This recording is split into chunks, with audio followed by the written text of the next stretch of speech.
வணக்கம் மக்களே. இன்றைக்கி நம்ம பார்க்கக்கூடியது மகாலட்சுமி குபேர பூஜை தாங்க. அது எப்படி பண்ணணுங்கன்னா, மகாலட்சுமி குபேர பூஜைனாலே திருமகளின் திருவருளை பற்றி நினைத்த உடனே நம்மை விட்டு பிரியாமல் இருக்க வேண்டுமென்னு தான் நமக்கு முதல்ல வருங்க. ஏன்னா அவள் அள்ளித்தரக்கூடிய ஆசைப்படுவாள்ல.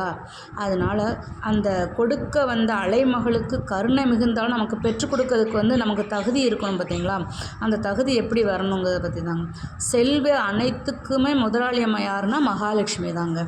அவளுக்கு கணக்கப்புல மேனேஜர் யாருன்னா குபேரன் தான்.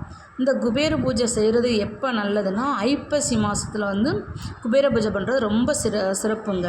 அது தீபாவளி அமாவாசை முடிந்த பிரதமை காலத்தில் ஆரம்பிக்கிறது மிக சக்தி வாய்ந்த நேரமாக கருதப்படுங்க. மகாலட்சுமி அதிபதி புகழ், கல்வி, செல்வம், வீரம், வெற்றி, புத்திரபாக்கியம், தைரியம், தனம், தானியம், சுகம், இன்பம், அறிவு, அழகு, கௌரவம், அறம், ஆரோக்கியம், நீண்ட ஆயுள் ஆகிய 16 செல்வங்களையும் அருள்பவள் தான் மகாலட்சுமிங்க. அதனால தான் 16 பெற்று பெருவாழ்வு வாழ்கன்னு பெரியவங்க சொல்கிறாங்க. செல்வத்துக்கு அதிபதி மகாலட்சுமிங்கிறதுனால மகாலட்சுமி அருள் பெற்றவங்களுக்கு நமக்கு மகாலட்சுமியின் உத்தரவின்படி செல்வங்களை அருள்பவர் குபேரன் தாங்க.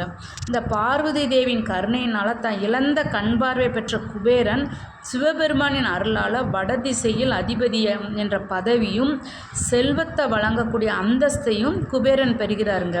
அதனால் குபேரன் எப்போதும் நமக்கு இந்த குபேரனை வழிபடுறவர்களுக்கு தளர்வில்லாத தனம் பாக்கியம் நமக்கு வந்துக்கிட்டே இருக்குங்க. மேன்மடையே செய்வாங்கங்க. இந்த லக்ஷ்மி குபேர பூஜை நமக்கு தீபாவளி திருநாளில் உகந்ததுங்க.